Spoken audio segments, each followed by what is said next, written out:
Hey, what's that movie where Sylvester Stallone escapes from prison? Escape Plan 2? No. It's older than that. Lockup. No, it's more lighthearted than that. Tango and Cash? No, damn it. It's the one where you play soccer with Pelé. Is it his version of Terminator in Last Action Hero?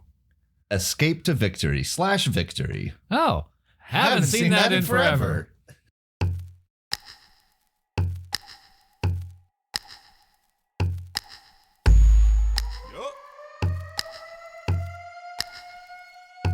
Do you like movies? Rep your whole crew, let Colin and Nels got some movie buff tunes. It came out in 97, didn't get any better. Well, let's check anyways. I haven't seen that in forever.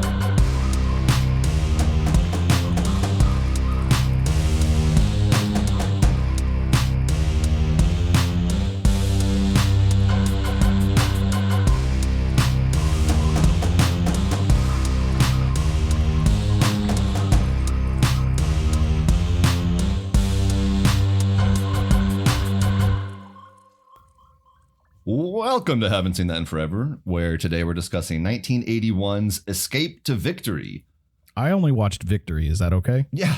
So it came out as Victory in some markets and Escape to Victory in other markets. It's kind of unclear which one is official, but we're going to be referring to them probably back and forth as both. This is our World Cup episode because this is a soccer movie. It is. Our first sports movie. Definitely our first soccer movie. Haven't sported that in forever. Haven't footballed that in forever. It stars Sylvester Stallone, Michael Caine, Max von Sydow, and Pelé. Directed by Hollywood. Yes, you heard that correct. Yeah, literally Pelé. Directed by Hollywood legend John Huston, who is truly one of the greatest ever, but is just super old. So I think a lot of his movies might have missed most of the listeners here.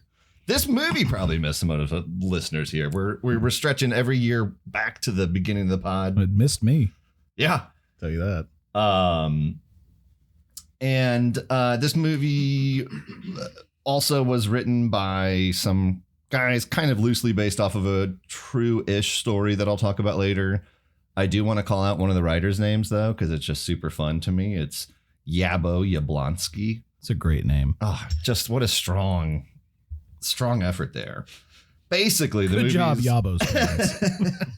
The movie's essentially about a team of like a ragtag team of World War II POWs who end up playing a game against the German national team as they try to escape from prison. And yeah, we mentioned this is our first sports movie, our first football movie. This was the soccer movie in the 80s and early 90s. Which, in fairness, though, isn't saying a ton because it's still probably pretty hard to get Americans to watch a soccer movie. But if you think about 45 years ago when this came out, it wasn't on people's radar. It's hard to get people to watch a soccer movie, but it's not hard to get people to watch soccer. We're finding out in the World Cup this year because people are watching every game. Yeah. Do you remember that old Simpsons bit? I think it was parodying, like, "Are you ready for some football?" Like the intro to Sunday Night Football or something. Who did that? Was that Hank Williams Jr. Hank Williams Jr.? All I could think of was Randy Macho Man Savage, and I knew that was wrong. No, that was not. It kind of looks like him, though. Yeah. There's like the Simpsons did that where it's like, "Open wide for some soccer."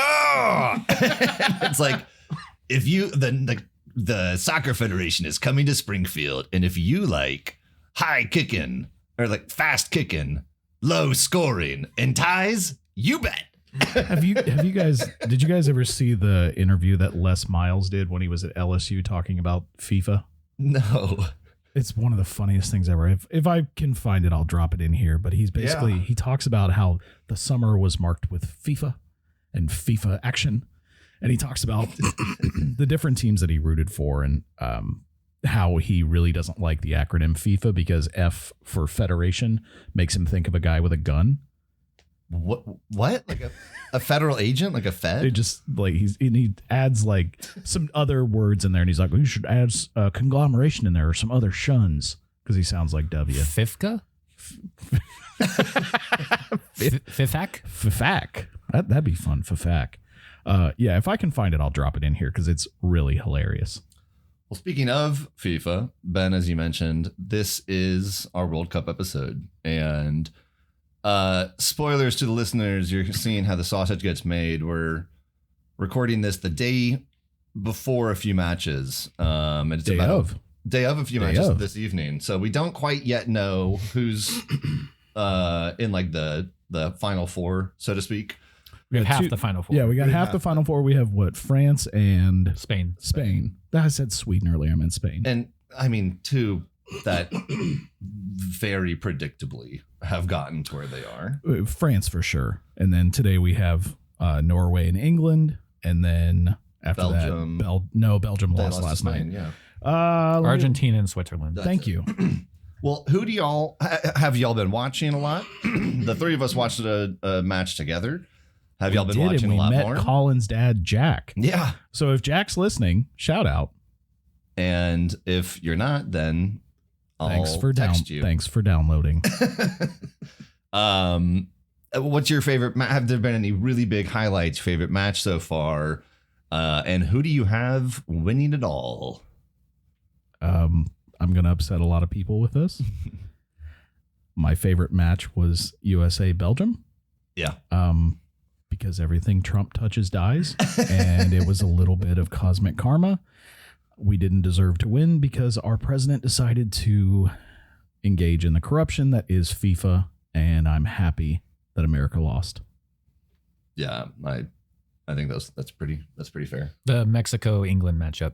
In Azteca Stadium. That was good. Yeah. The energy there was just palpable. That was a really great game. I don't know about you. I was pulling for Mexico hard for Rodrigo.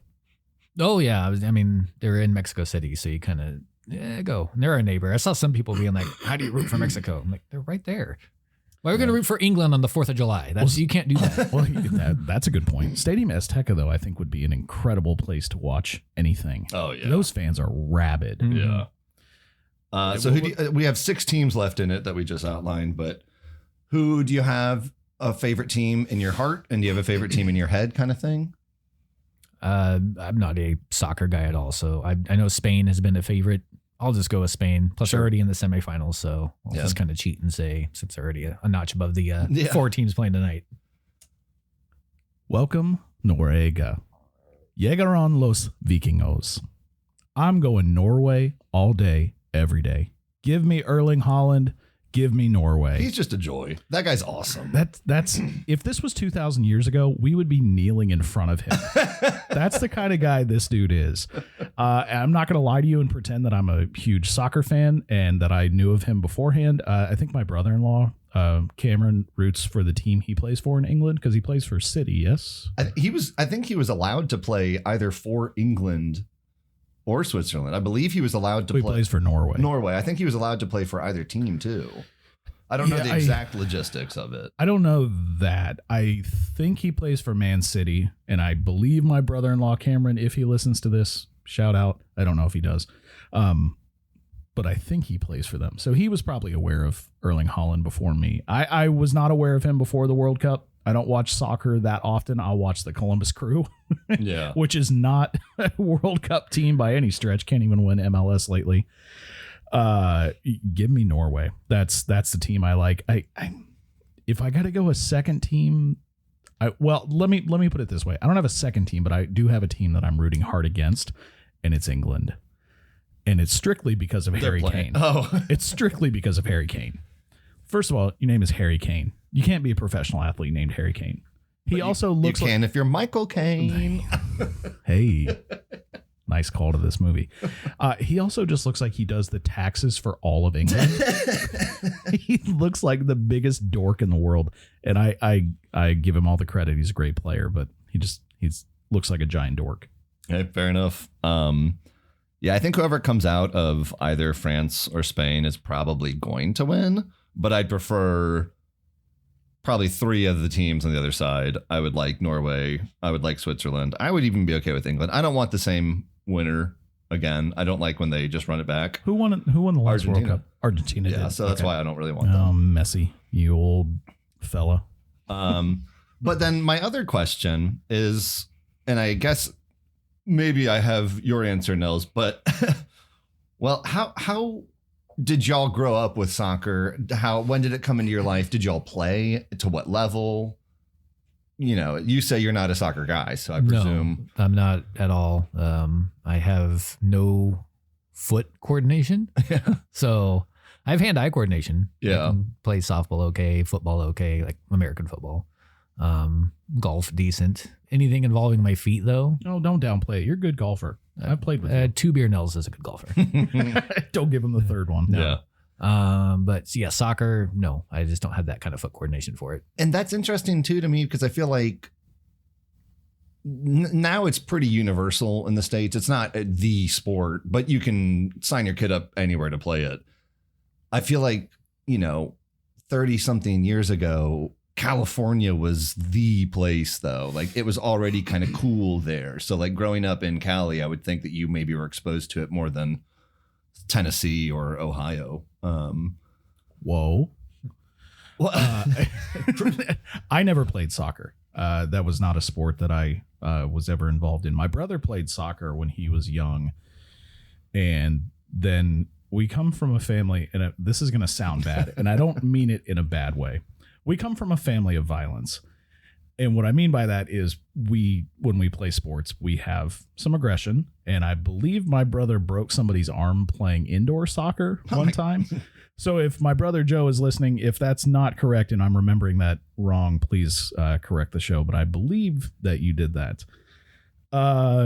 We were more engaged in sports that had more contact and a little bit more violence. Yeah. And sometimes sports that encouraged parents to be violent in the stands or on the field. I thought this was America. I thought this was America. So no, I never played organized soccer. I've played it in elementary school gym, middle school gym, but sure, never organized. Okay. I played it as a kid, but that's a thing that you do. Just like it's just a sport that you get signed up for. It was never really my thing. My brother was much better at soccer than I was. That was like his one sport that he could really outclass me. You also look like a soccer player. You look like you'd be good at it. Well, then I came back to it in high school. I was playing, it's technically a church league, but like the best team in the state of Tennessee in like that division or league or whatever it is, they had won 2 years in a row. And then most of their players quit because they just didn't want to keep on playing that. Like it's just their whole lives was soccer. And most of them joined our church league team. So then we started like dominating. But then we took that and kind of joined like intramurals. And I played more intramurals in college. Brother. I always played sweeper just because, what is that? Kind of an advanced defenseman. You're like the furthest out, but you're not in the box. You're not part of the line. That was like a curling mashup or something with the ball. Herder. I would do the Canada and like flick it at the end. Ooh. What is that? No, in the Olympics, there was a bunch of controversy because the Canadian. Because they touched the stone after they let it go. Shout out Canada. Please join the podcast. And then in college, I played in intramurals, but I was in a fraternity in college that was like the soccer fraternity. So pretty much everyone had to, and I didn't even need to really play because they were awesome. I played a few times as like a sub in Memphis leagues, but I was never terrific. More of a like hand-eye. What is the soccer fraternity? No, so... Or just the fraternity you were in was the soccer. Yeah, it was kind of known as like this. Gotcha. Yeah. But all right. Well, before we delve in, any overall thoughts? When's the first? I think I know the answer for both of y'all, but first and last time y'all saw this movie, and before we get into the plot, just kind of what'd you think? This is the first time I've heard of this movie, let alone seen it. I had no idea that Stallone had done a soccer movie, but. I'm going to save my thoughts for the end, but I have thoughts along the way that I'll say this. I was pleasantly surprised by this movie. I really was. I'd seen like the poster where they're like, they all have their fists in the air. They look like a V. Kind of a weird poster. Yeah. So I'd seen the poster before, but I didn't really know what the movie was. And definitely the first time I have seen it was like 4 nights ago. So. For me, I saw it in high school. I think I had like how'd you come across it? I'm curious. I had a history teacher. Maybe it might have been middle school or something, but like, you're ahead of the like syllabus or rubric or whatever. You're doing good. You have like the greatest day of all time, which is when they're like, well, let's just watch a movie or something. It only happens like once or twice a year. But he was like a soccer assistant coach and played soccer in college. So I think this was up his alley, and also being a history teacher, threw it on for us. And I remember kind of being bored to tears with it back then. But then I watched it again, maybe like 2 or 3 years ago, just randomly. And I had a way better time with it. It is slow. I think that unsurprisingly, the plot is not necessarily its strongest part. And it's, again, a bit ahead of our time, but it was super popular globally. And it even did well here in the US financially, considering it's 1981. It is a weird time. I don't know if it's a weird time, but Stallone has done Rocky 1 and 2 by now. Yeah, 2 came out like the year before. And then the year after this, he's going to do Oscar winner at this point. After this, 82 comes Rocky 3 and First Blood. So that's when he really just into the stratosphere. So this is kind of a movie that's just kind of lost in the cracks of his career because of that, I think. Yeah, if him at this point in his career can't make this movie a smash hit, that's tough. This kind of gave the feeling of 2 for thee, 1 for me type of idea in Hollywood, where I do 2 for the studio, I get 1 for me. Yeah. And this feels like it was his movie. He was excited. I don't think it was, but it felt like that. I think it's the other way. I think this was him doing it for the studio. This was a 2 for me, 1 for thee type situation. Yeah, because if you look at his career, he like directed and wrote a lot of the stuff he was in, especially early on. Yeah. But nothing to do with that on this, just acting. Well, because he wrote and produced and directed Rocky, yes?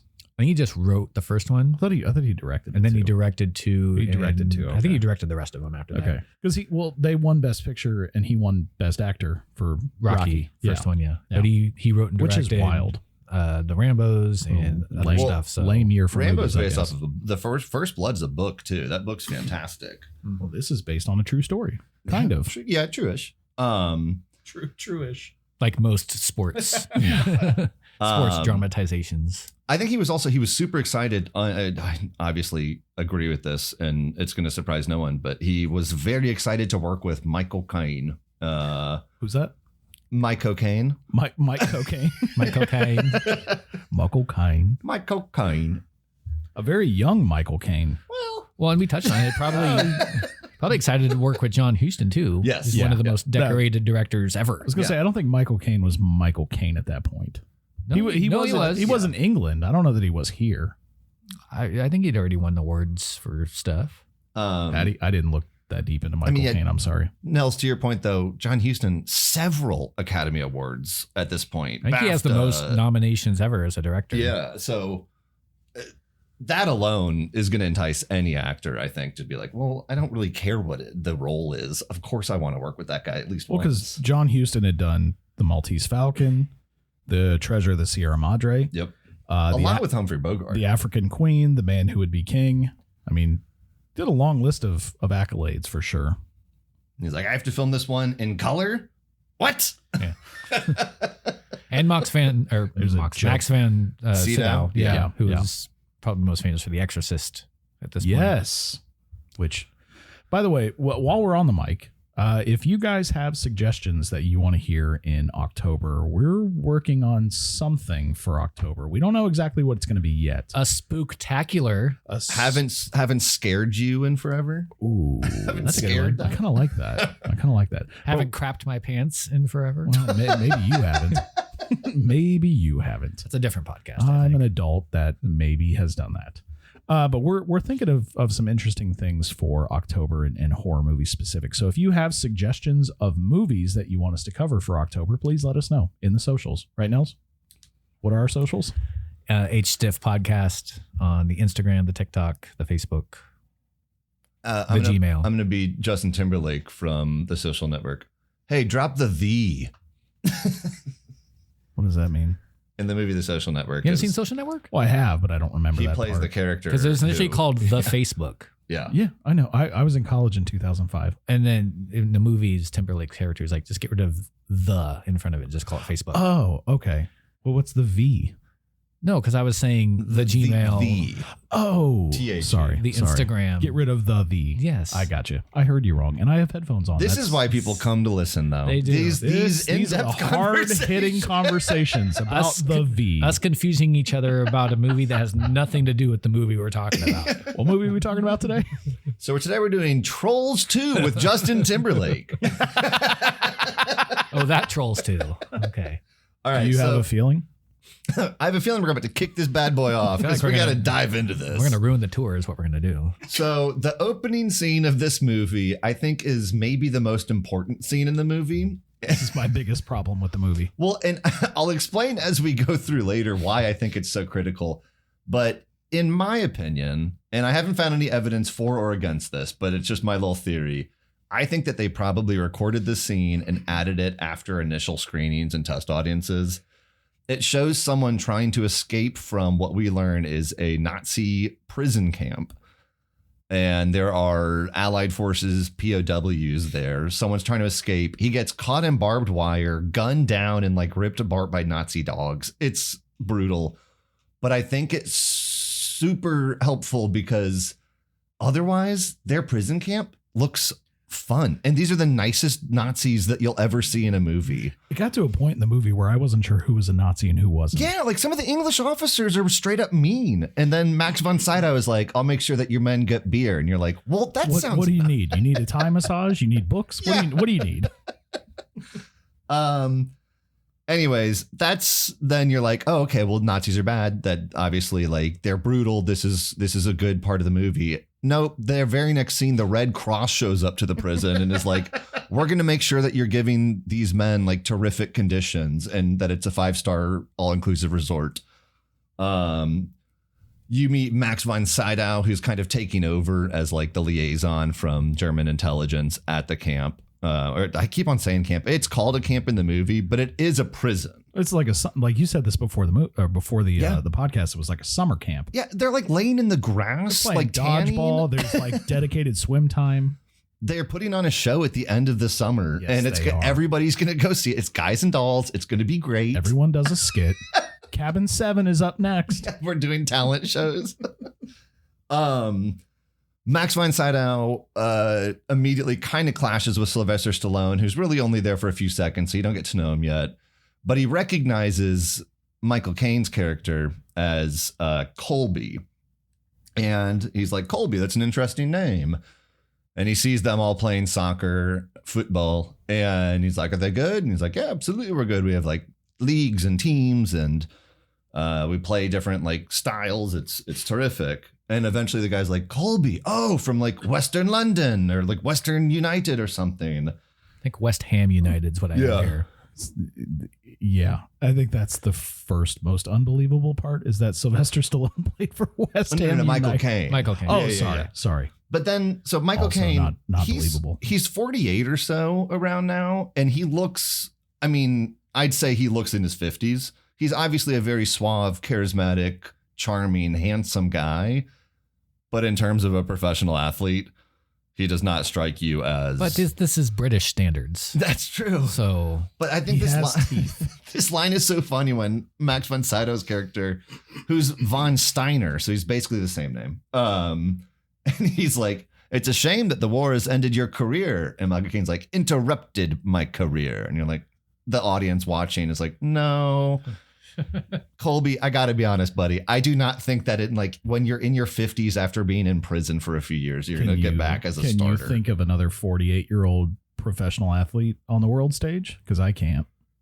Outside of like something, niche like Archer or something in the Olympics. No. Brady came who's He came close. I think who's the oldest kicker in the NFL? Was it Phil Dawson when he was like 45 or 46? Gostkowski was probably in his 40s. Yeah, Vinatieri, they get into their Morton 40s. Anderson. was up there, Vinatieri, too. that's a good one. Yeah. Yeah. So if you're a kicker, Julio Franco. Well, hey, He wasn't a superstar. I think Julio Franco might still be playing single A He's ball. probably saying somewhere. Yeah. Supposedly, according to Houston, though, Michael Caine could not jog 20 meters in filming this movie. I feel that.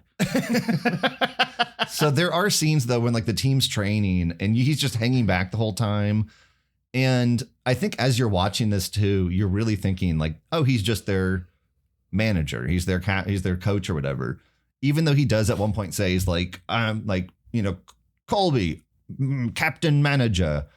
But when you see him in the uniform at the end in the big game and you're like, wait, you're playing? I genuinely thought the whole time he was just going to coach. And then he showed up in a uniform on the field and I was like, oh, so we're trying to lose. Okay, cool. It's like Burt Reynolds in The Longest Yard. When he goes in for the one play and he gets destroyed. That's kind of what I thought was going to happen here. I thought that's where The Longest Yard got the idea. So Von Steiner proposes a game between their teams and a group of Germans. It's like some players. It's not even like guards versus inmates, which I think would have been a more fun plot. But Michael Caine's like interested and says, well, we don't even have the one bad thing about this amazing luxury prison that we're in is we don't have awesome cleats, I guess. So one thing. Yeah, that's the worst part of this whole place. And we are in a Nazi POW camp, but we don't have cleats. And the Nazis immediately are very nice about it. And they're like, oh, of course, we'll get you nice cleats. What else? And he's like, meat, vegetables, eggs, beer. He is very concerned about their diet as a team, which I guess makes sense. That's not a bad diet. Milk, eggs, veggies, and beer. Well, I'm okay with that. We're having most of those today. Sounds good to me. And then he's like, we want to play with the men, not only the officers. And meanwhile, this is when we finally kind of see there's a separate cabin of British intelligence officers who have like radios and stuff and are planning secret radios like hidden in a Bible. They're planning an escape, or they're planning escapes in general. And so you do see that like, okay, they're trying to their best. And like they all have a really funny laugh when someone's like, like, I don't know, Ben suggested pole vaulting over the fence. And they're like, well, say no to that. Oh, that Ben. Yeah. But then Hatch walks in, and where Hatch, played by Sylvester Stallone, is maybe not the greatest soccer player, he sure is good at escaping. And he walks in and he has a bunch of ideas on how to escape. And they're like, good, let's hear them. And then we just cut away from them and we don't hear any of them. And I feel like the movie suffers because of that. But I'm like, well, he's like, I have four or five ideas how to get out. Yeah, I got 4 or 5 ideas. 4 or 5. Like, all right, let's hear them. Cut to immediately away and back to like the soccer team. Back to the beer. And we're like, well, no, tell me your escape ideas. We find out one. Yeah. Anyways. So then the intelligence officers are kind of saying to Michael Caine, they bring him in. They're like, we think that we're going to try to escape, like use y'all. And he's like, no, I don't want to get any of my men killed. And you kind of agree with him. He's like, no, don't use soccer as a cover to escape. These are my guys. These are my like players. Also, I don't want to escape. This place is awesome. And like, I get this. This is better than my life at home. I do think they mentioned the Geneva Convention. Yeah, the Red Cross says that. So it's more of a Geneva suggestion at this point. And then the British intelligence officers are like, you tell those men it is their duty that they have to help fight help the war effort. So they are supposed to escape and go back to war and like fight more. And Michael Caine's like, they've done their jobs. They're allowed to survive and not risk everything on a slim chance for no good. Which I think would be a lot more powerful, like compelling to escape if, to his credit, like, no, it's not bad. These Nazi officers are so nice to them. It's bizarre. If you haven't seen this movie, it's actually really unsettling. And you want to see people be nice to people, but at the same time, you're like, these are Nazi camp officers. Well, it might be like was it Christoph Waltz in Inglourious Bastards? Yes. He's like very charming, very nice, but obviously just incredibly evil. And I mean, you have to imagine the majority of the leadership of the Nazi party was charismatic to a degree. Well, that's how they got there. Yeah, but like you'd think the grunts work in the prisons would be like just pricks. Yeah. I would think. I wasn't there, so I don't know. Oh, they're all pretty officered up. They're amenable to everything. Well, meanwhile, von Steiner's reviewing the plan with German intelligence. And first of all, quick note, I love that they actually speak German and they had German actors or actors who spoke fluent German like von Sydow.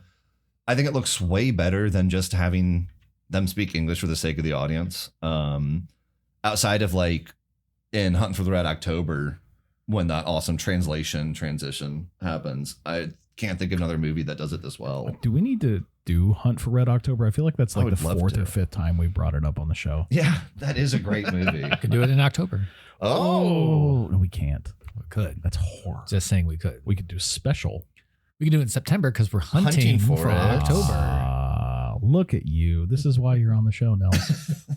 Smarter than us. The Germans love the plan. They're like, it's a win-win. We'll look really hospitable and willing and fair. Like, we're good sports agreeing to do this.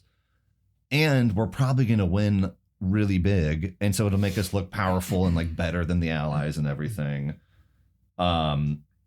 So they agree. It's officially on now. Michael Caine's whole job now is to recruit the best prisoners and do this. So he's recruiting them from other prisons. And we meet one Pelé, who is, I believe, Trinidadian and Tobagoan in this movie. I think you might be right, actually. Yeah, I think I am. And he looks so good. I mean, obviously he hadn't stopped playing that far before this. No, I don't think. And 5 years, maybe. He growing up, soccer was so not really a thing. That was the only name that like everybody knew. Like you'd refer to Pelé anytime you referred to soccer in general. Well, that time period, you had two names that anyone who watched soccer knew, and one was Pelé, the other one was Maradona. Yep. For the hand of God. Yeah. And Pelé starts dribbling and he's like bouncing off his knees and his head. And he looks, again, incredible doing it. And Michael Caine's like, how did you learn how to do that? He's like playing, like kicking oranges as a kid on the streets, which is kind of how Pelé got to know soccer in the first place in Brazil as a child. He dribbled fruit. So he looks amazing. I think I could have used a lot more Pelé in this movie.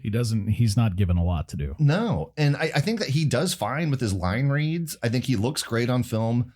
Every time he touches the ball, it's obviously incredible. He seemed to be the only actor with an accent that they didn't want to talk. Because everybody else that has an accent is like 4 pages of dialogue, but Pelé's got an accent and they're like, maybe not. You shush. Meanwhile, compare him or contrast him with Sly, who, I don't know. Sylvester Stallone is obviously, he's known for his bod and he looks incredible. He's shredded. He does, however, to me, I think he looks pretty unathletic in this movie. He doesn't really move very well. It's because he is. That's by design, right? Well, also, he is, but very unathletic. And he just looks awkward out there. He does kind of look like a deer learning how to walk. Yeah, and he's supposed to be like very mouthy and like chatty, like American badass. I think that's he's tackling guys out on the pitch. He like legit American football tackled somebody. Stupid bloody yank! What the hell do you think this is? Oh, what I do? He's been watching the Steel Curtain too much. What do you mean I can't tackle it? Rocky II made millions of dollars. Let me hit him. His favorite soccer player was Jack Lambert. And even after they explain you can't tackle like that, this is an American style football. He's like, well, you play English style, I play American style. I'm like, no, that's not how this works. Yeah, I play American style. Yeah. That's a terrible Sly. Well, again, he's terrible at soccer as well, but he is, we see again, good at planning escapes. So he is counting paces and timing out guards and their routes. And you see him and like watching in the background and counting the seconds of like guard dogs walking by the fences. An English intelligence officer walks up to him and they approve his plan and say, like, we'll have you meet with the forager to give you false papers. We'll have you meet with a locksmith. So they have all these folks in the prison. They obviously have like a printer, I guess, in the prison too. And so his plan is on. And then we learned that von Steiner's plan has grown massively in proportion. The inmates are no longer going to be playing a German team. They're going to be playing the German national team. They're going to be doing it in Paris at the largest coliseum there. Anybody else curious why the German POWs were playing the German national team at a Parisian? It was occupied. Well, I understand that, but so was Poland. Paris is fancier. Like, Yeah, just bigger. They didn't want to go to Stuttgart. Show more strength by holding the game in Paris, probably. Yeah, I guess. And It seemed odd to me. it is odd. Dinky ass Poland. Dinky. Or just do it in Germany. That was my thought. Is Do it in like Berlin or something. Berlin, Yeah. Munich, Yeah. Hamburg, even. No, they want to show that we own Paris. This That's is fair. ours. I buy that. Yeah, but they owned Estonia too. But nobody cares about that. Yeah, fair. They care about France and Paris. Sorry about Estonia. Sorry, guys. So then Michael Caine's like, okay, well, we'll agree to that, but then I'm not playing with only prisoners that I've already recruited. I want Eastern Europeans too, which I think is kind of just their way of saying, like, I know they say like Polish and Czechs, but is that also not kind of the way of their saying like Jewish players? Is he trying to get them out of like concentration camps versus prisons?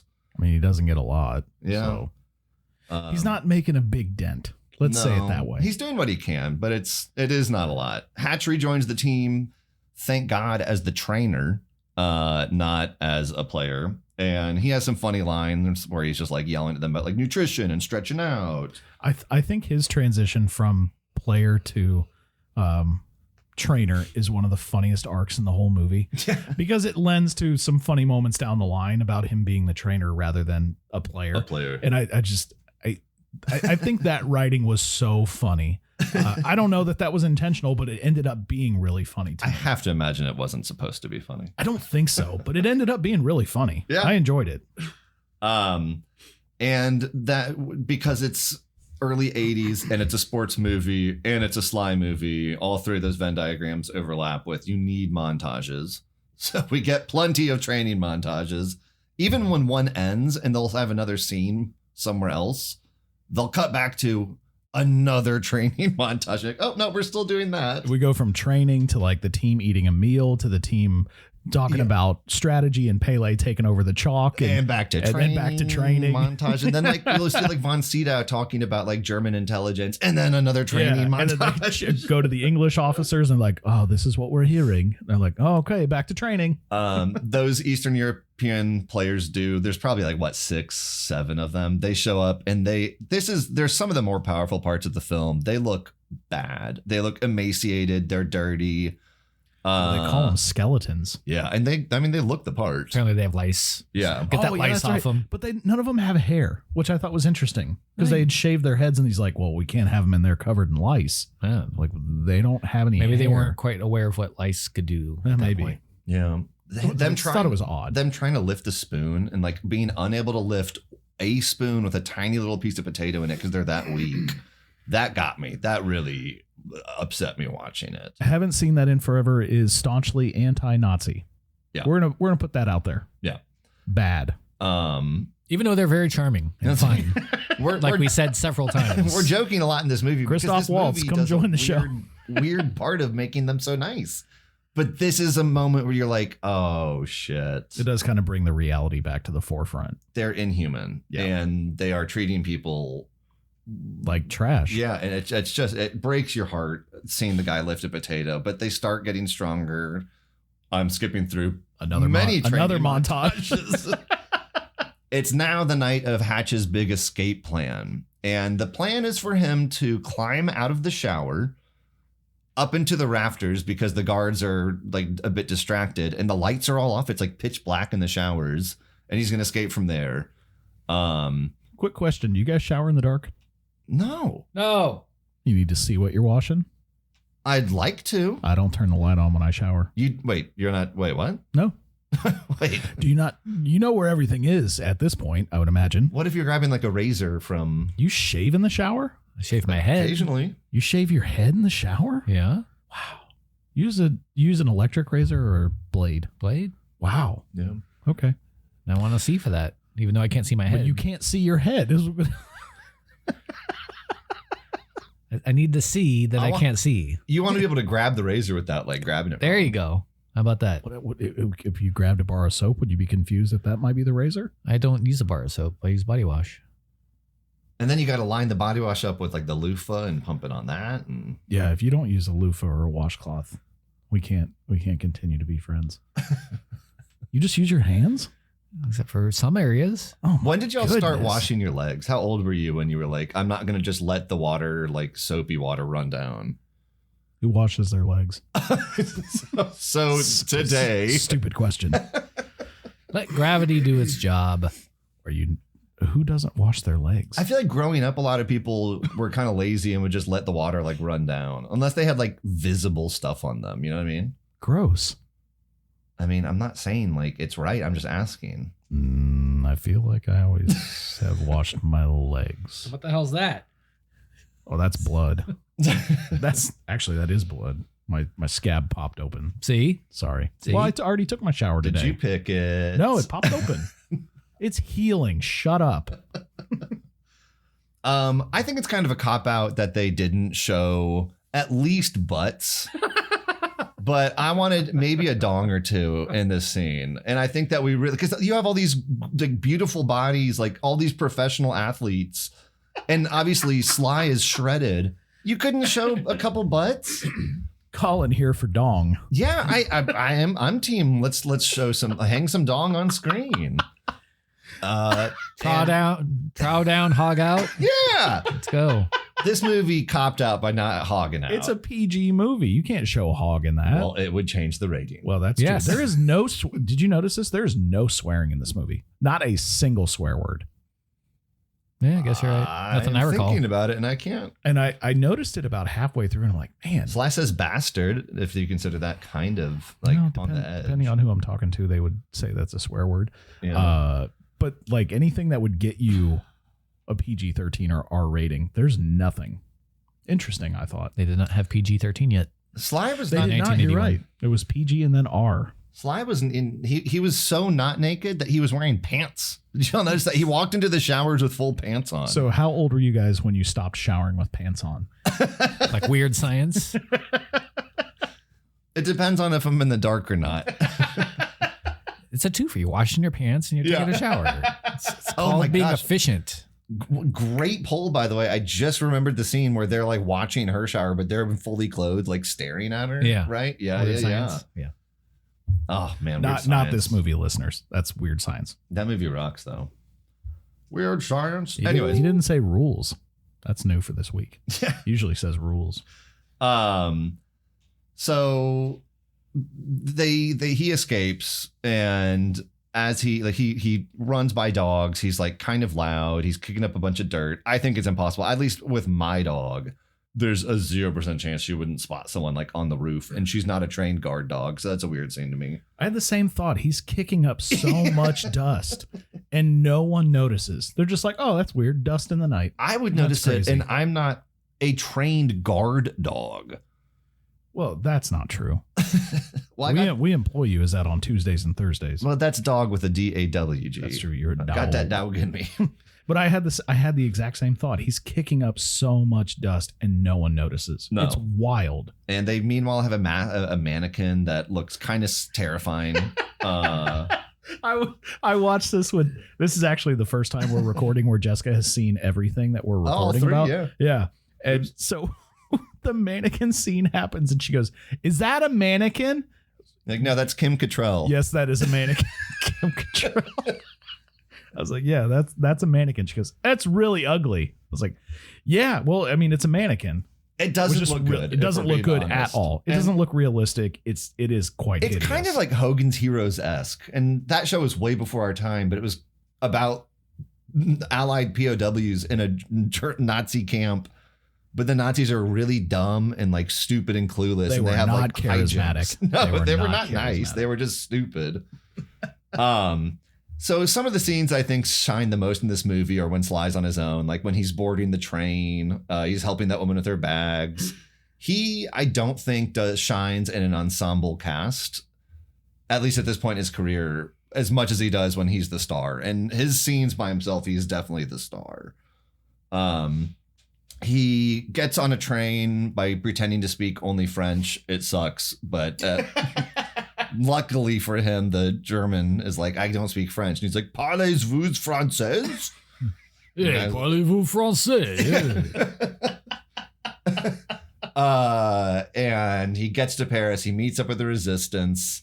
They immediately say, like, hey, complete stranger who just got out of prison, go stay with this like small, tiny single woman and her son named Renee, who's a gorgeous French woman, obviously. And she, ooh la la. Yeah, dude, I have so many problems with this arc of the story. Tell me. First of all, he's there for what? Like 12 hours? 12 hours?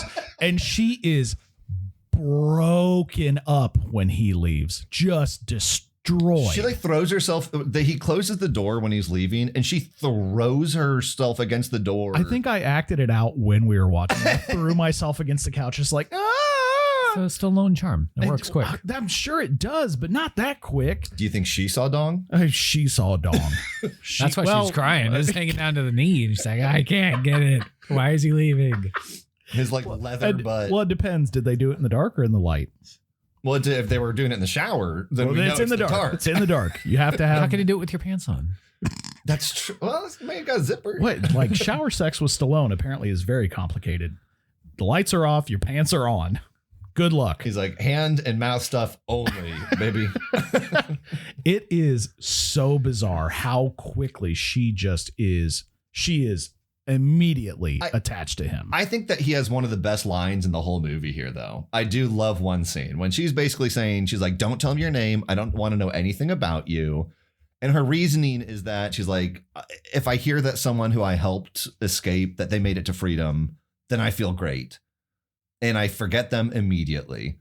But if I hear that they get captured, I immediately remember that they're a father. And I think about the son being an orphan. I hear that they get killed, and I think about their mother now not having a daughter anymore. I can't go through that. So don't tell me anything. And kind of charming line by Hatch when he's like, well, I'm an orphan, a bastard. I ain't got no parents, no money, no friends. No kids? Hell, I don't even have a pet. I don't have a pet. And anything I say in my sleep can't be held to the contrary. It's kind of funny. I thought that was good. Which actually, that line is used in the trailer. Oh, really? So we watched the trailer first, and that was like the big line he used. And they were setting, obviously, him up to be a loner, and he's the lone hero. But I don't think it played very well for the trailer personally. But in the movie, it actually does play really well. You're right. So he learns then... Within, again, like he's there for like an hour with her. He goes to sleep, maybe. And then he leaves the next morning because the resistance guys are like, okay, so here's the plan. We're going to rescue all the team. We're going to have the whole team escape. We're going to tunnel them out during the big national match. This is the first one in the trilogy, Escape from Paris. His like second or third escape plans have the dumbest names. It's like Escape Plan 3, the Annihilators. And you're like, well, don't just say Escape Plan 3. The Annihilators. And it's like, well, it's him and Batista. And I'm like, that's fine, but you don't need cool names. Batista. I think the third one does have Batista. It does. It does. It just made me laugh because of Nels. So, Nels, who's the best wrestler actor? It's probably Batista. Yeah. Right now, I do love him in everything he does. Yeah, just Cena's close. Cena's very good as well. I think Cena's good. I'd like to see Cena's getting so much better. I'd like to see him do some drama. Cena, yeah. Batista has. That'd be good. Have y'all seen Peacemaker? Yes. Yeah. I thought Cena was terrific in Peacemaker. He's great. I really liked that. And he had some depth to him. I love him in Ricky Stenicki. He's great. Hilarious in that. The Zach Braff. Zach Efron. Zach Braff. That's Zach Braff. Come on. It's not the sequel to Garden State.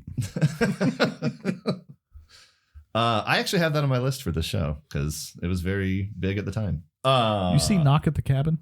I have not. Oh, that's where it's like someone knocks at the cabin when they're in the middle of the woods. Yes. Correct. I have seen it. Yeah. It's directed by M. Night Shyamalan Ding Dong. Oh, so that's his name, right? It's straightforward. It's very clear what's going to happen the whole time. No twist. No, there's no twist. It's just a knock at the cabin for 90 minutes. There is a twist. We show it. We show all of it. Like this movie would dong.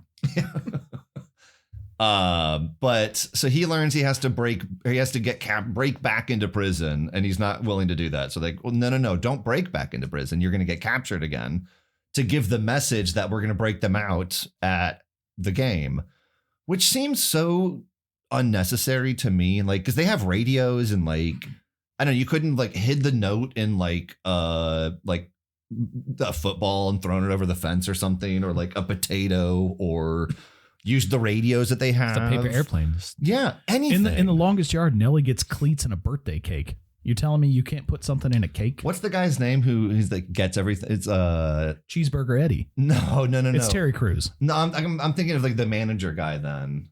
Chris Rock. Oh, well, yeah, but what's his character's name? Caretaker.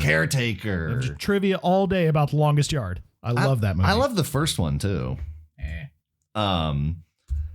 Anyways, so he's upset about that. He doesn't want to do it, and they're like, "You have to." And I think he's rightfully like, "No," because if I go back and they get like they see me, like what if they just might execute me in front of everyone to send a message? This is terrifying. We get back to prison, and just before he is recaptured and goes there, and the guys are like, "We know they'll take you back to that exact prison because they're going to show like use it as a message, like no one can escape."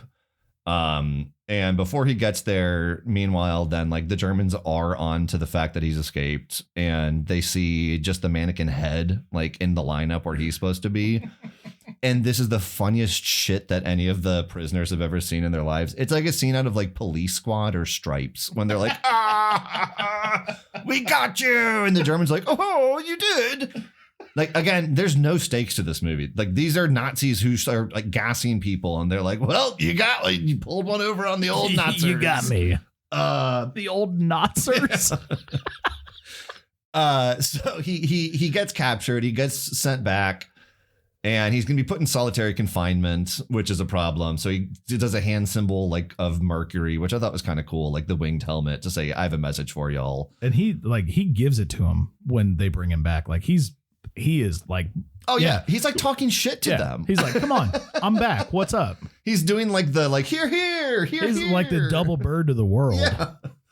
And you might in a normal movie be scared at all for that, but don't worry, nothing at all happens. They just like politely walk him over to solitary confinement. So how do they get him out? They have to get him back on the team. And Michael Caine approaches von Steiner and says, we need Hatch. And he's like, don't worry about a trainer. I'll get you a trainer.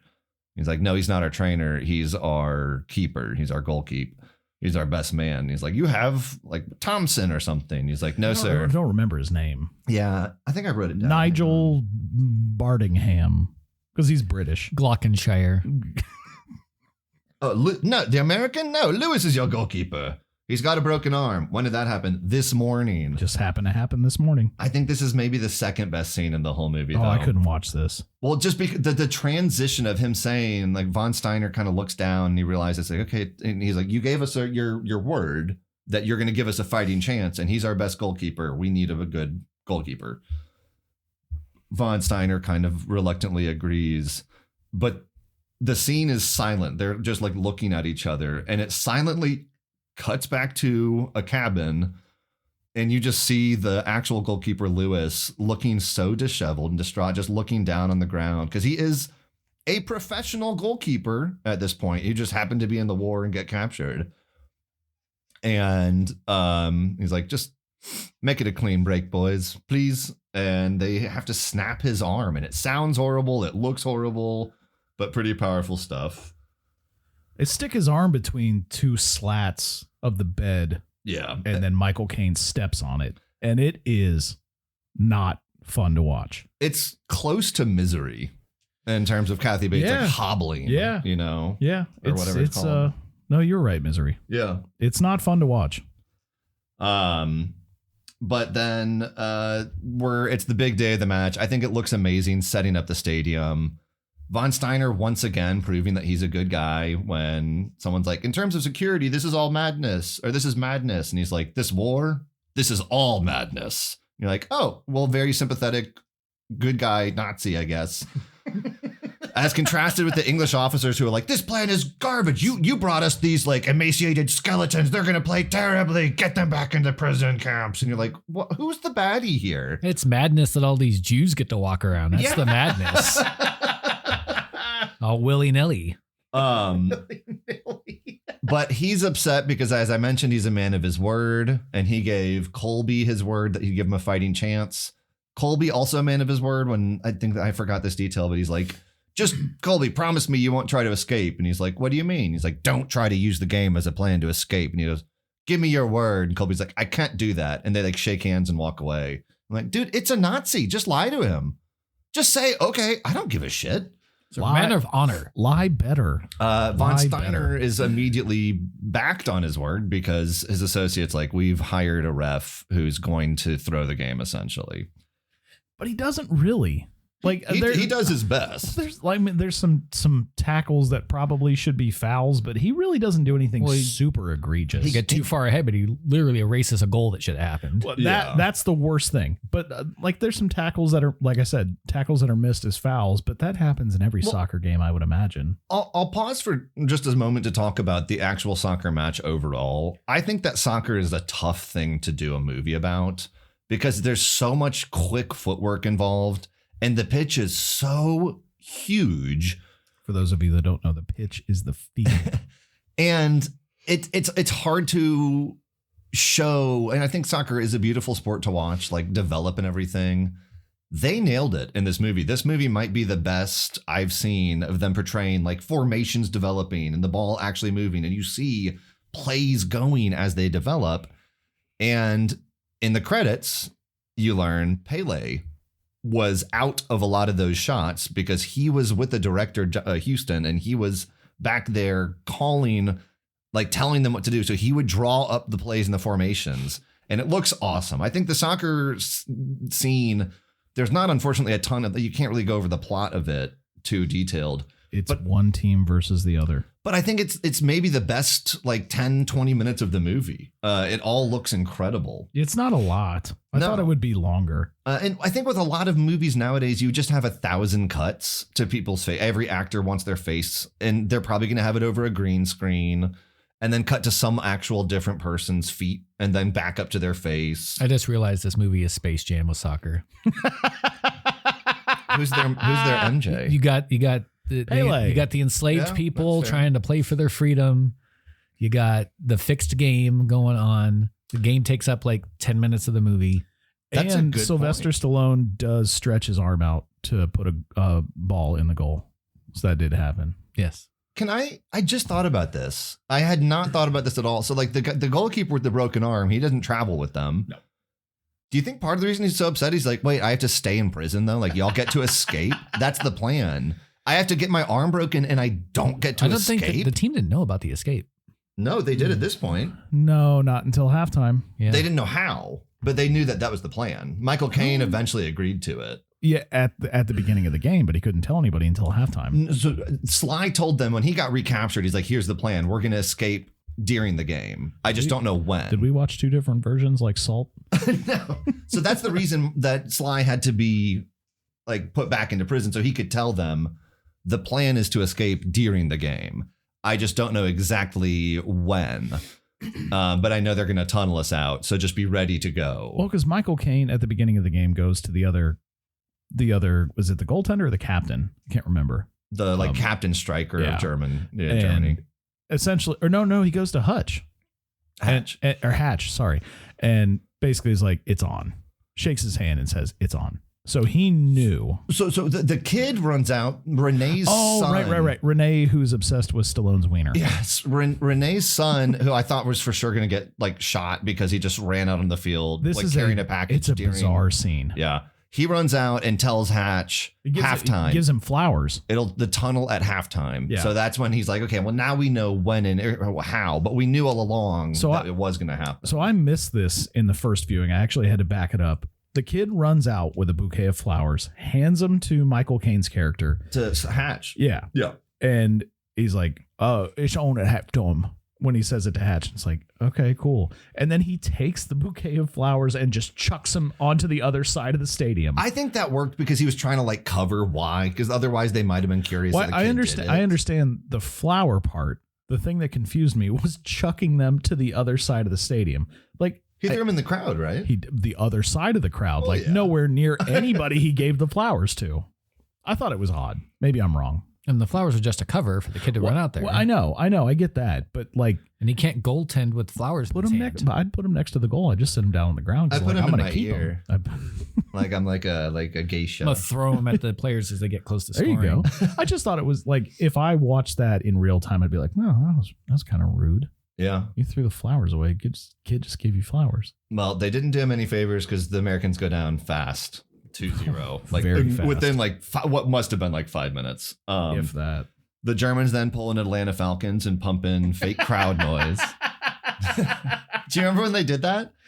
In like 2015, 16, something around It's the 28-3 halftime score, right?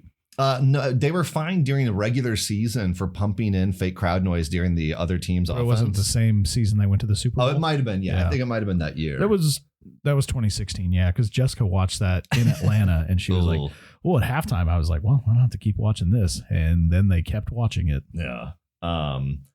And our team's getting beaten up. The heroes are kind of getting the crap knocked out of them. The ref's not calling it. Sly finally makes a save, but the ref's yelling at him. The players are jawing at each other. Even the guard dogs are yelling. It's getting a bit tense. And I wonder if the release around the rest of the world had the ADR that the American release had, which is like the guy explaining when there's a PK. And he's like, okay, for the penalty kick, the goalkeeper must stand on his line and he can't move until the striker makes it, but he could still score. It's one of those weird tropes in sports movies where they have to over explain it in case viewers don't know how it works. Because they don't make sports movies for people that like sports. Yeah. I mean, go back to Stallone asking Michael Caine multiple times, where do I stand on a corner kick? And he won't tell him. What? Just go to sleep. Yeah, he's like, he won't tell him. It's like the fourth time he asks, he goes, "Oh, you stand at the far post, looking at the ball." Like, why wouldn't you be? Thanks, I thought you were keeping it a secret. Why wouldn't you be looking at the ball? Like, I just turn around and look at the crowd, see what happens. Go smell the flowers that kid threw at you. Watch the lady over there just like drooling. See that lady over there? She wants you. It reminded me of like in The Blind Side though, like when it was really. I hate that movie so obviously, much. That movie's trash. But the scene where Sandy Bullock is out there and she's trying to like explain to Michael Orr, former NFL or later on NFL Pro Bowl. But player Michael Orr, after his like 5th or 6th game with the team, he just still didn't understand like the line of scrimmage. So she had to like run. She's like, "That's the line you can't cross. Only after the ball is hiked can you move. You see that guy over there? That's your little cousin. And that guy over there, he's the block bully. Now go get him." I hate that. Like, we get it. Or it's like in Casino Royale where the guy's like, "Okay, so Bond must get better than a full house, which means that he can only get one of the following 3 hands." And we're like, we know, you're dragging the scene on. I hate that movie so much. It makes me like sports movies I can generally deal with because there is going to be a portion of that where it's explaining or over explaining to the viewer. And that's, you just have to understand that going in. The Blind Side might be the worst offender of all time of being like, this is a football. It is made from pig's skin. That's why they call it a pig skin. Sandy Bullock, this doesn't look like pig. No, I guess it used to be, Michael. Cover it in barbecue sauce. It's delicious. I hate that movie so much. Yeah. We're never doing that movie. Well, I know what my next... No, you're not. I swear. I'll give you my rating now. -1,000,000. Germany's up 4-0 at this point, so it's getting really bad really fast. Well, to Nels's point, they do score 1 goal before halftime. And they count that one. The one they score before halftime, they do count after Pelé gets like super messed up. They scored 1 and it was brought back. Was it offside? Did they call offside? So the goal that they get. That's second half. Yeah. That's the second half. Sorry. The Americans. There's only one American on the whole team, and I'm calling them the Americans. They're not the heroes of everything, Colin. Being very ethnocentric over here. The white people. Well, Germany. They barely score one goal at the very end, despite playing only 10 players on the field, because Pelé gets like his shoulder dislocated or like broken ribs. It's unclear. Michael Caine helps him off and he's like, we'll play with 10. Stay over there. They score one. They go into halftime down 3-1 or 4. Yeah, 4-1. And that's my second problem with this movie. Why would you ever say, we'll just play with 10? You've got a reserve. He's hurt. Bring somebody else in. You're not going to play a man down. I think it's the logic in their mind was Pele's so good that we need him back in the second half. And he does. If he's out for good, he's out. But I agree. But if he's that hurt, he ain't coming back. Yeah. But he does. But he does. And that's my third problem with this movie is when does he come back? When it's crunch time. Yeah.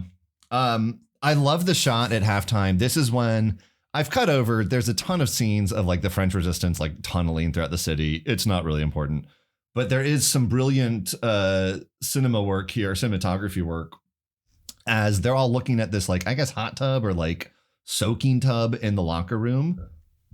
And excuse you. Thank you. And the like the hole that develops just floods all the water down in the tunnel. And you see this ladder popping up and the guy's like still getting like soaked. And he pops up and he's like, aha, oui, oui, like, bonjour. And Please time to escape. Yeah, it was the candlestick from Beauty and the Beast who's like, oh, Lumiere pops up, which the leader of the French resistance that helps tunnel them out. I recognized him, but I could not place. I kind of did too. Yeah, but I couldn't place where he's from. I looked him up. No, I knew nothing. He kind of looked like the nerdy guy from the female Ghostbusters, but he's not. He's definitely he's not him. He's not him, but he looks Chris like Hemsworth. Him. No. The guy. The glasses have no lenses. I just like the way they look. No, the guy that is working on the ghost machine. I don't even remember what they call it. Don't recall. He's also the innkeeper in Widow's Bay. I don't even know what that is. It's a show. I gotta be honest. I don't. Well, he looks like him. Okay. It's not him because this was 1981, yeah. and I think that guy's 35 years old. So it was not him. Well, when the water falls down the hole, you see another shot of like from the hole and all the players like panning around looking at it. I think that the cinematography work here is brilliant. They're ready to escape. Hatch goes down first because he's like, deuces. Yeah. And then some of the other players are saying, we don't want to go. We can win. Kind of a weird, unnecessary plot point, but whatever. I get it. Pelé says, if we go now, then we'll lose more than just the game. And kind of powerful, I guess. They decide to go back out and play the second half. Von Sydow is not happy with the way the refs ignoring calls. The Americans score 2 more, so it's now 4-3. They score a tying goal. It gets brought back, and you can see Von Sydow's very upset with the ref. That's the one I was talking about. And I expected him to have like Remember the Titans moment where he storms out to like talk to the like if I go down, I'll take you with me. I know all about it, Titus. Titus. What are you talking about? You call this game fair? I'll go to the papers. I'll go to the papers. I don't care if I go down. But before God, I will see every last one of you goes down with me. Give Will Patton his flowers there. Oh yeah, that movie rocks. I love that movie so much. That's a sports movie. That's great. Haven't sported that in forever. We can't do that for everything. Oh, I'm gonna do it. If we do car movies, haven't Card that. Haven't driven that in forever. Yeah, that was much better than Card. Haven't Sandra Bullocked that in forever. We do all the Blind Side multiple times in a row. I'll kill you. The whole month of The Blind Side. I'll kill you. I will kick you off this show mid-record. Sly has made a few more saves in the second half, which I think is necessary because he's really done nothing. He always catches the ball. Like he tries to catch it like a football, which is an odd choice of a keeper. Allegedly, he worked with a very, very famous, like legendary English goalkeeper who won the World Cup. He learned nothing. Yeah. Paul Cooper. Gordon Banks. I have Paul Cooper. Adam Banks.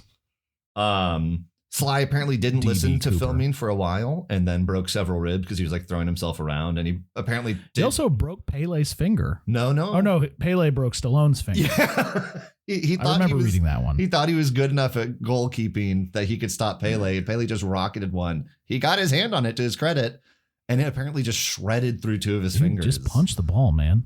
Yeah. How many times have we seen that in the World Cup? You just punch the ball. Get it out of there. That's like his one thing. Like, Sly, you're good at punching. Just do that. We've all seen it. You just did Rocky, man. Anyways, we're gonna basically fast forward. Pele comes back in. Can we talk about that for a second? Yeah. Why is that the moment he chooses to come back? You had a whole half where they're struggling to make those other goals. I think he knows he only has so much left in him. There's also like 5 minutes left or something. But Also, they show somebody on the German national team like just giving him rib shots straight up. Oh yeah. And the referee's not doing anything. But still, like The ref's doing it too. Yeah, probably. But again, that's another situation where it's like you could have played with an actual team of 11 and you chose to do 10. Yeah. And you are just hoping for this miracle situation that Pele can come back in and, oh, we got it. And he does his signature bicycle kick. It looks cool. Have you never seen a sports movie before? This is your first But one. you get what I'm saying though. It's kind of dumb. It is kind of dumb. I think it's dumb that they played with 10 in the beginning. That is dumb. The whole time. It is dumb. But It's obviously it worked. They scored 4 goals. Yeah, One was it called worked back. when you write the script. It would never work in real life. No. So Caine or That's my point. That's Cody my sets point. him up for a great slow-mo bike kick. It looks awesome. I only wish that instead of like an orchestral score, we had the lightning like guitar riff from Rookie of the Year when Rocket throws out his shoulder, where it's like, And that sound, I don't know that there's ever been a sound that mimics an injury more than that. it's a great scene. I'm joking, but like that's perfect for that. And you feel it in his shoulder, and Busey plays it well. Yeah. I wish Busey were in this movie. No, you don't. No, you don't. You want to talk about buttered sausage? What? He's crazy, man. Oh yeah. We'll watch that after the show. There's like now like 1 or 2 minutes left, and they're just playing for a tie. Probably a big reason that this didn't test well. I mean, it was famous and did well in America, but probably one of the reasons it didn't like excel because it ends in a tie, and obviously that's not American. But very last second play of the entire game, Germany gets a penalty kick. And again, it's dramatic. It's a sports trope, but I do love Sly's face when he mean mugs that German striker. It was kind of terrifying to me. I'll give you this. This is my favorite scene in the whole movie Ooh. because I think this is shot better than anything else in the whole movie. The way that the guy kicking the penalty kick looks, the way that they shot Sylvester Stallone in goal before the shot is taken. I don't know if they use different film, if it was shot with a different kind of camera, but it looks better than any other shot in the movie. It pops. Because the rest of the movie it's 1981, so there's going to be some graininess. That's fine. This is clear. It is crystal clear.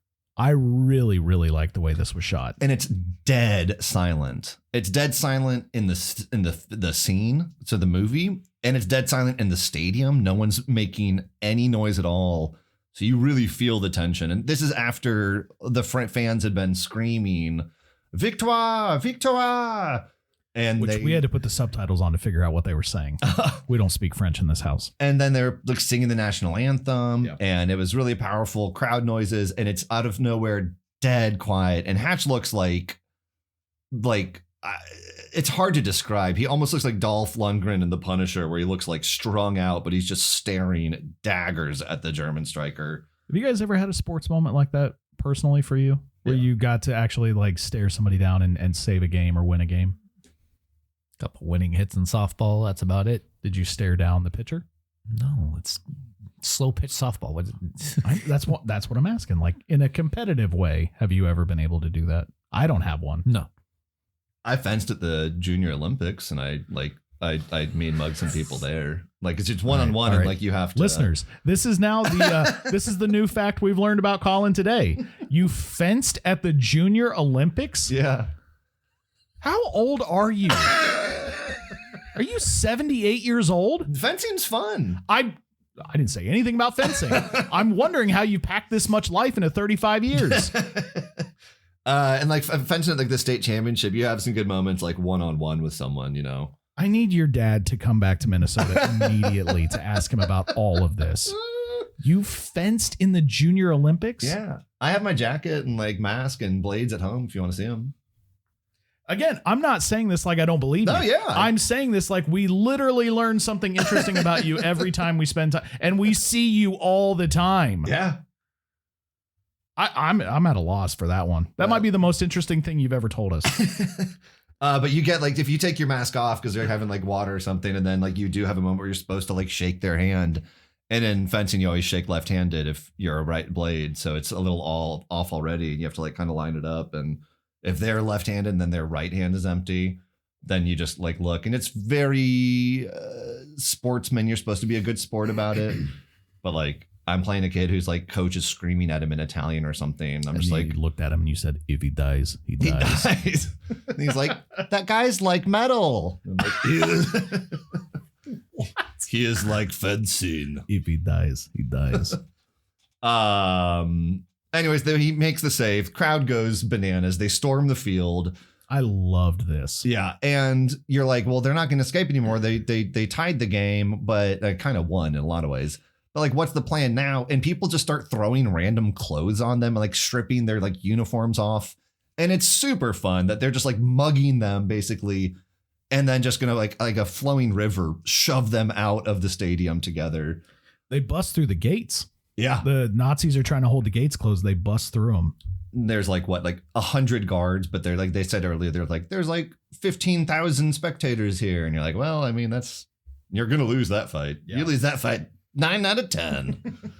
I thought it was a genius way to escape. Mm-hmm. It was not something I saw coming, and it's not something they talked about previously to a high degree. So I wasn't really sure what the plan was when they started storming the field. But when they started stripping the jerseys off and throwing coats on everybody, it's like, oh, I get it. And Renee was stripping Hatch's jersey off right away. She stripped her own clothes off. And he's like, no, I'm a never nude. I wear my pants. She's like, damn it, this could be an issue. She Hatch. stripped her own clothes off. And he's like, no, you're doing it wrong. I'll put my dress on you. What? No.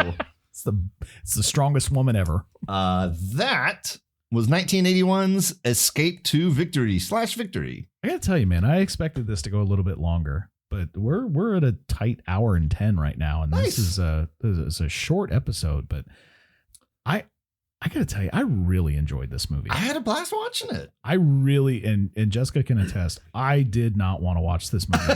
It's the last one we watched for the recording.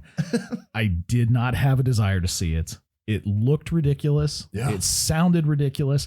And for all intents and purposes, it is ridiculous. For sure. But man, did I have a good time watching it. I really did. It was well received. It did pretty well in the US, which, as I was mentioning earlier, is crazy. Like 1981 soccer movie. The fact that it made money at all, and it made like 20 million or something, which in 81 is pretty big. That's massive in and of itself. But in overseas, it did really well. And you mentioned the poster earlier, Nels. I think the poster probably didn't help because I get the V, but you can barely tell that it's Sly and Pelé and Michael Caine. And I feel like you probably needed to pop them off a little bit more. The only poster that I saw only had Sly on it, and that's just based on iTunes. You know, what can you do? But I only saw Sly on it. I don't know. Maybe have a fourth person in the poster, or have like, in my opinion, Sly in the middle, like catching a ball or something, like with both arms. I don't know. The trailer is pretty good. I would be less inclined to watch this off the trailer and the poster than I would word of mouth. I think that helps a lot more, and like being like, no, it's a good time. It's a fun ride. But it has stood the test of time. It's held up rating wise. It kind of generally hovers around the 7 out of 10 on most aggregators. The main detraction from critics is that the plot wasn't super tight, obviously. But it was shot super well, and the actual soccer scenes are still to this day praised as some of the best on screen in the last 45 years still. So that's pretty awesome. There's not a ton of soccer movies to compare it to in America in the last 45 years. I mean, Kicking and Screaming is probably the most popular one, but Bend It Like Beckham, but that's not really a 1982 or 1992's Ladybugs with Rodney Dangerfield. Yeah. Oh yeah, when was it Jonathan Brandis has to play on the women's team, right? Correct. Yeah. Boy, I haven't seen that in forever. Hey. Good plug. Maybe in 4 years when the World Cup comes back. Yeah. There we go. Get your soccer suggestions in now for 4 years from now. We can do Euro Cup. I don't know what the Euro Cup is. Okay. Well, the plot was all over the place, as we've mentioned, but it was loosely based on a true story. And this story has been debunked and then reestablished more times than I can describe or will care to. But anytime something like that happens, there are bones of truth in there, and like the foundation is there. It was a real life match in the early 40s called the Death Match. And there was a group of Ukrainian POWs who were working in a bakery, and they started forming their own league, and they started playing other Ukrainians, eventually started playing some Germans, and they won almost every game they played against these different German teams until they wanted to do a much more advertised match publicly in an arena and everything. Not nearly to the scale of this movie, and obviously it wasn't the German national team, but there were some death threats made ahead of the game, basically saying lose or else. And according to legend and the story, and many accounts will back this up, they said no. The Ukrainian team won, and 4 of them were immediately executed. So a much darker twist on this story. But that's probably infinitely more accurate to the Nazi regime than the ones that we got on this, which is kind of silly and fun and nice. Anyways, any other overall thoughts before we rate this bad boy? Just kind of before we get into like your thoughts on the like specific rating. Overall, and you can save it for your review if you want. I'll save it for my review because I don't think I can say my overall thoughts before that. Same thing. Yeah, sure. So, I think, as I mentioned, this movie did pretty well. It's not a movie that you can take one thing out of to fix, like we talk about in some movies. I think it had a number of soft spots, but I'm curious what y'all thought overall. So on a scale of 1 to 5 slow-mo bicycle kicks, what do you rate 1981's Victory? I'm probably going to be the lowest, judging by how you guys have kind of pumped this up a little bit. As far as inspirational sports movies go, it was okay. I've seen worse, but I've seen a lot better too. The decision to play instead of escape, I get what they're trying to do. Like, hey, we're inspiring people. It's more important for us to play and win than us escape. I feel like that was just suddenly a thing and wasn't built up throughout the movie at all or talked about or anything. It was just like, no, we need to play. Where's the buildup? Where's the drama with that? That's like a huge pivotal point in the movie, and it's just kind of glossed over. The football sequences were good. They were very smart to bring in a lot of pro football players instead of actors and try and teach them to play football. Which may also be a theme in the next one we record. It might be. Overall, John Huston did good. This probably isn't in his top 5 of his filmography. And we mentioned how it's kind of forgotten for Stallone's filmography as well. Maybe more for when it was released than what the movie is, but also probably what the movie is. Overall, I'll just split it down the middle. I'll give it 2.5 slow-mo bicycle kicks out of 5. It's a hilarious rating. Not bicycle kicks. Slow-mo. Slow-mo bicycle kicks. Just sped it up like Benny Hill. Yeah. Or show it like 15 times like they did in this movie. Yeah, they really did. They had a highlight reel in the movie. I really had fun watching this. And I don't know if that's because the movie is actually good or if I wasn't expecting it. And I'm not going to split that hair. Like you said, there are a number of things that are wrong with this movie. The opening scene does not play at all. It doesn't make any sense. I think that, like you said, they're trying to establish some sort of like stakes and drama and fear. It doesn't play for me. I think that's ridiculous. The woman that he meets for 48 minutes is that whole arc is moronic.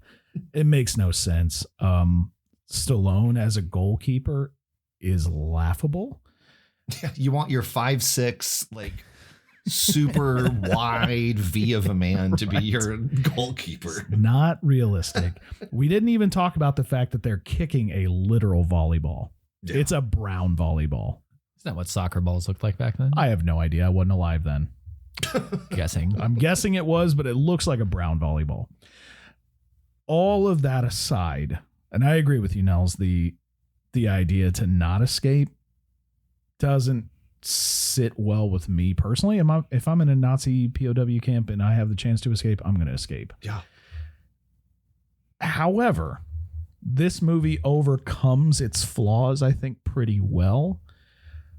I had a lot of fun watching it. I enjoyed Stallone's performance. I enjoyed Michael Caine's performance. I enjoyed the ridiculousness of it. And I don't know that any of that was intentional. And that's okay. Yeah.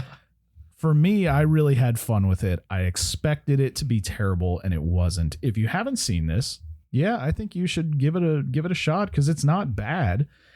It's over the top. It's ridiculous. It makes not a lot of sense, but it all kind of works. And there's really no better way to explain it other than it just kind of works. I am going to go just slightly above the critics when you said that most of them sit at about a 7 out of 10. So I'm not going to go 3.5. I'm going to go 3.75 slow-mo bicycle kicks out of 5. All righty. So I tend to agree with both of y'all's takes. Ben, I think you hit it right on the head. On the nose? On the head. It's a header. We'll make it soccer.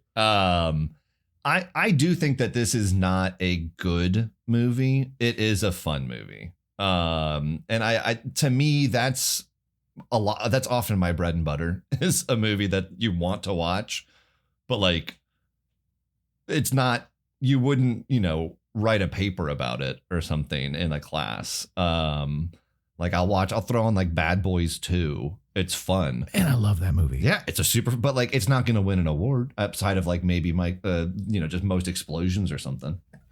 Not that I'm comparing the two, but just in general, I think it's a fun football movie. I don't think it's a fun Prison Break movie, because I wanted a lot more of that. I don't think it's really a war movie because you don't really feel those stakes. So I would have wanted them to focus more on like two components, either the prison and the game or escaping in the game or something. I agree that the only named woman in the entire, at least she got a name, which is better than some of our movies, that she just exclusively was like a plot device for Stallone. That's a weak point. And I felt like at times I was kind of bored, but then I was really thirsty at other times. And I'm not just talking about the pants in the shower scene. I found myself wanting more.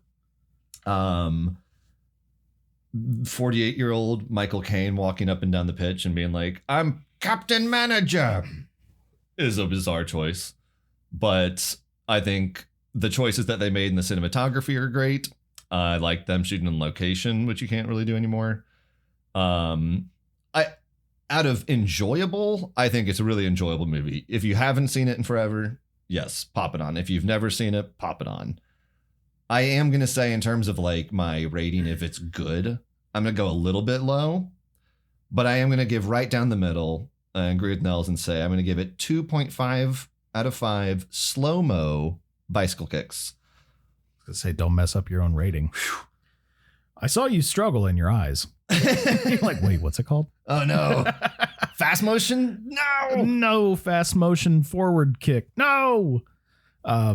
Yeah, I I don't think there's a lot you can say about this movie that's terrible. There are some weak spots, and those are very easy to spot. But it is 1981. It is 1981. I think that needs to be said again. And it's a Stallone movie. So, I mean, you have to have some expectation of ridiculousness. Before we go, Nels, what did Lindsay say when you asked? What did you ask her? Yeah, I asked my wife if she wanted to watch Rocky play soccer against Nazis. And I thought I sold it pretty good. That sounds great to me. And it was just a definitive no.